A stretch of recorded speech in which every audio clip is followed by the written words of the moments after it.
o que é direitos humanos, o que é fazer debate sobre gênero na atualidade, como é que a gente pega as interseções desses temas, muito por conta de que não só eu, mas uma equipe, né, a gente vem um pouco cansado de ser acusado de defesa de bandido, né? Então, para mudar essa perspectiva, e acho que a gente precisa ser fruto desse século XXI, desse diálogo, dessa possibilidade da tecnologia e da ampliação dos conceitos, precisa de mudanças que elas são subjetivas, mas que dentro em breve elas se tornem objetivas. Eu acho que essas identificações é o que me dá prazer da gente conversar, da gente estar aqui, mesmo com ressalvas e diferenças que possamos estar, mas não com indiferenças. A gente se sente um pouco desamparado nesse sentido, né? Se você dá uma publicidade maior a tudo isso, a gente se sentiria mais protegido, mais abraçado, mais acalentado. Muitas vezes o policial ele hoje se sente só, se sente numa batalha sozinho. Eu tenho muito orgulho da gente hoje fazer atendimento às famílias de policiais. Essa qualificação e esse lugar é nosso no sentido do quão a gente faz o trabalho e acompanha esses familiares com essa orientação psicossocial, jurídica, mas sem a fanfarronice. Imagina se o Marcelo, se eu for para televisão ou toda hora estiver tweetando no meu Twitter ou no meu Facebook, hoje atendemos os policiais, hoje, sim, no mínimo, sobre o estigma dos direitos humanos, vai ser lá o oportunista. Lá o palhaço que agora quer falar. Não é tão simples, sério. Eu acho que aí eu tenho muito acordo com a fala da Jéssica no sentido desse novo. E aí eu estou reivindicando mesmo um novo lugar dos direitos humanos e não colocar tudo no mesmo saco, porque senão é isso, vira todo mundo defensor de bandido e vira todo mundo assassino, entendeu? Ou então vira qualquer polícia, né? Que é isso, no grosso, mas é tudo polícia, né? E aí não é nem polícia, nem o policial, nem as diferenças dos policiais, nem as diferenças, por exemplo, das próprias hierarquias, ou dos oficiais, dos praças, ou dos planos de cargo e salário, né? Enfim, para fazer atendimento aí, para fechar esse bloco, é isso. Eu vou reivindicar mesmo porque, por exemplo, os profissionais que não foram chamados para o último concurso foram bater na Comissão de Direitos Humanos e a gente atendeu para acompanhar, levar nos deputados, para apresentar, olha, tem um grupo de profissionais que daqui a pouco vão perder o concurso e precisam ser chamados para ser convocados. Se tem déficit da polícia, tem que ter intervenção aqui. Tem que dizer para a sociedade, não adianta matar, a gente está matando há um tempão. Quanto mais a gente mata, mais a gente morre. Agora, para levar essa discussão para a sociedade, a gente tem que colocar os outros atores. Mas discutir a violação só com o pé que chuta a porta, eu acho que não vai avançar. É um primeiro passo, mas tem que trazer a sociedade para essa discussão, para a sociedade dizer que ela não quer que chute a porta, que no fundo ela quer que chute a porta. Se chutar, bate palma, se deu certo. Aí o policial sai para uma missão. Se ele der sorte, ele volta herói. Se ele der azar, ele volta preso, demitido. Quer dizer, isso não é justo com a atividade policial. Ou não volta. Eu, como chefe de polícia, eu posso falar isso, eu falo. Mas tem muitos policiais que não têm essa voz. Então, acho que a gente discutir o pé na porta é importante. Discutir o excesso é importante, mas tem muito mais violação para ser discutida nisso. E é por isso que eu sou amigo do Freixo. Porque eu tenho que trazer o Freixo para isso. Vou elogiar o Freixo aqui. O relatório que foi feito lá do Auto Resistência teve coragem de fazer isso, já fez isso. O Freixo já fez isso, porque é um cara que tem visão, eu admiro muito. Discordo dele de um monte de coisa. Mas eu admiro muito ele. Porque primeiro que ele é inteligente, ele tem visão, ele é sagaz, ele tem coragem. O relatório que saiu lá da CPI do Auto Resistência já fez isso. Trouxe os outros atores. E aí não tem nenhuma... A ideia não é tirar a polícia adicional, pelo contrário, a polícia está totalmente dentro disso. Mas tem que responsabilidade judiciária. Mas tem que trazer mais gente para dentro disso, para a gente poder... Porque ainda há, e aí para encerrar aqui minha intervenção, ainda há ânimo na polícia para continuar. Mas a gente corre o risco de um dia isso acabar, dessa chama apagar. E se essa chama apagar, a gente não vai precisar discutir mais. Quando o chefe fala dos bons policiais, e nós somos inúmeros, roucos, alguns sem voz, a maior parte de nós sem voz, o que ele está dizendo para a gente é o seguinte: caramba, se eu pego a educação e trato como um problema de Estado, eu tenho que pegar a segurança pública e tratar da mesma feita, como um problema de Estado. É o Estado que nos impõe, e aí o Estado não é falar do sistema, do ente abstrato. Há uma política. Até outro dia, a gente não pode esquecer, havia gratificação, havia aumento de salário, pecúnio para policiais que mais matassem, mais prendessem. Outro dia um governador estava dizendo assim, os policiais não precisam de aumento porque eles têm armas. Outro dia isso aconteceu. Se a gente olhar a história, chegada da família real portuguesa, a constituição da Polícia Civil naquele momento, o embrião.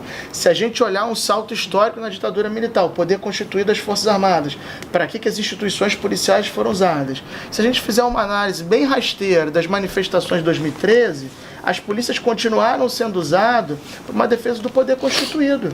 E a gente precisa questionar isso. Quando o chefe fala assim, poxa, vamos questionar o pé na porta? Vamos. Mas não vamos esquecer que tem um organismo inteiro que faz parte desse corpo. Nós somos apenas o pé. Eu participei das operações do Complexo do Alemão, o chefe estava, alguns de nós policiais aqui estávamos. A sociedade inteira questionou a polícia por que nós não atiramos. Continua questionando até hoje. A sociedade assiste Tropa de Elite e a sociedade quer ser o Capitão Nascimento, que na ficção ou na realidade do filme é um homicida terrorista, sobretudo no Tropa 1. E a sociedade levantou-se no cinema para aplaudir. Eu sou o pé que está lá, que é a cabeça, que é o coração, que o pulmão, que a perna inteira está mandando chutar. Mas eu não tomei a decisão de chutar efetivamente. A decisão foi anterior. E tem a ver com a identidade que a gente não tem, que a gente não sabe se a gente é pitbull ou se é poodle, o que a sociedade quer. E no final, o que a sociedade quer, aparentemente, são os dois. Para mim, eu quero uma polícia que seja corrupta, que me assista quando eu precisar, e pro outro, pau. E enquanto a gente desejar duas polícias, nós não vamos ter nenhuma. Porque não dá para ter polícias de conveniência. E eu digo mais isso porque no discurso de direitos humanos, na lógica da segurança pública, e todo mundo falou bastante sobre isso aqui, na lógica da segurança pública, se a gente não trabalhar a educação, vem parar no meu colo. Se não trabalhar a habitação, trabalho e renda com 12 milhões de desempregados, vem parar no nosso colo. Se não trabalhar assistência social, acesso ao esporte e à cultura, vem parar no nosso colo. Está tudo não funcionando e a engrenagem que se pretende funcionar é a engrenagem da segurança pública. E é um disparate, né? É olhar para o pé e querer que o corpo todo funcione a partir da lógica do pé. Não vai dar para acontecer isso. Eu não tinha a menor predisposição, há 10 anos atrás, de dialogar com policiais. Eu não tinha a menor disposição de acompanhar familiares de policiais pelas questões que eu sofri. Não foi outra pessoa que sofreu, fui eu que sofri. E isso é responsabilidade nossa. Eu no meu lugar, enfim, legislativo, político desse campo, e vocês na relação, né, de prestadores dentro do executivo. E agradecer mesmo, de coração, feliz, e vamos juntos.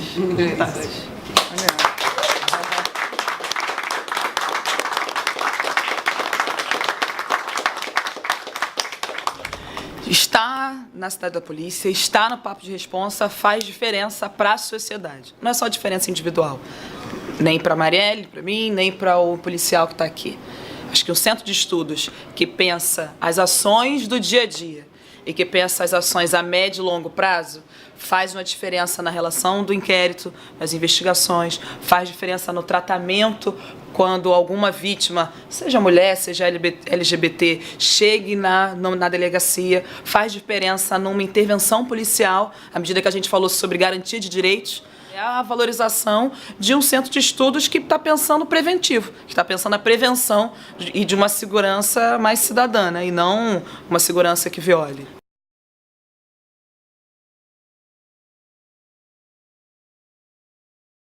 Quando a gente pensa em direitos humanos, né, eu sendo moradora de favela, da minha origem, e policiais que também vêm do subúrbio, ou policiais hoje que moram em outras regiões, mas falando em garantia de direitos, é falar sobre prevenção. E aí esse diálogo tem que ser feito aqui, na cidade da polícia, e tem que ser feito na favela, para a gente poder entender que são pessoas, os policiais que lá estão no exercício da sua função, e moradores que estão na favela e que não pode ter o pé na porta, como bem disse o chefe da Polícia Civil.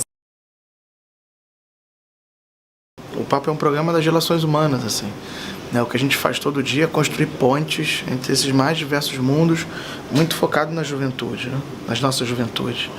Então, quando a gente tem a oportunidade de trazer alguém que teve uma presença significativa na lógica da defesa dos direitos humanos, que tem, de alguma forma, a coragem de habitar a cidade da polícia, né? Mesmo que seja através do próprio Papo, de se expor, né? Que é um momento dela era de exposição, e de ao mesmo tempo ter o coração aberto, isso demonstra pra gente, isso traz um verde de esperança, né? De alguma forma. E o que cabia a nós, com a visão que a gente tem bem mais ampla também, que é a visão que a grande mídia acaba passando para a maior parte das pessoas, a visão policialesca, né? É a visão de que a gente não tem outra saída senão andar de mão dada. Chega a ser, na minha cabeça, uma obviedade que a gente precisa continuar repetindo, mas o que a sociedade vem mostrando para a gente é um discurso egóico, é um discurso polarizado, é um discurso da animosidade, do ódio. E você imagina, né? Se a gente perpetua o discurso do ódio, Gandhi já falava sobre isso, né? Uma hora vamos acabar todos cegos, né? Na lógica da lei de Talião, né? Uma hora a gente vai acabar todo mundo cego, no dente por dente, olho por olho, uma hora a gente vai acabar todo mundo cego. É muito isso, né? Assim, os policiais precisam deixar de ser enxergados como os algozes da sociedade, de alguma forma, e de alguma forma a gente precisa também parar de inverter os valores. A gente vive em uma sociedade de inversão de valores. A gente não se pergunta por que a gente está brigando efetivamente. A gente se trata como os direitos humanos olham para a gente, nós somos os algozes. A gente olha para os direitos humanos, eles são os algozes. Quando a gente se aproxima, essas barreiras caem. Mas também a gente não pode se desgarrar que é um processo acontecendo. A gente precisa respeitar esse processo. Quando eu ouço as histórias dos policiais mais antigos, eu percebo que, claramente, que o que se fazia como regra, hoje é exceção. Então o centro de estudo serve para a gente ampliar a possibilidade de diálogo, que é sempre importante nas relações humanas, serve para a gente aprofundar cada um de nós o seu senso crítico, né? E mais profundamente, assim, a gente aproxima, se a gente for pensar macro, talvez até de forma ousada, a gente aproxima instituições. Quer dizer, de alguma forma a gente tem alguém que pertence ou que trabalha hoje na lógica dos direitos humanos no legislativo, muito perto de uma instituição que está conectada ao poder executivo. Então isso também é um ganho, né?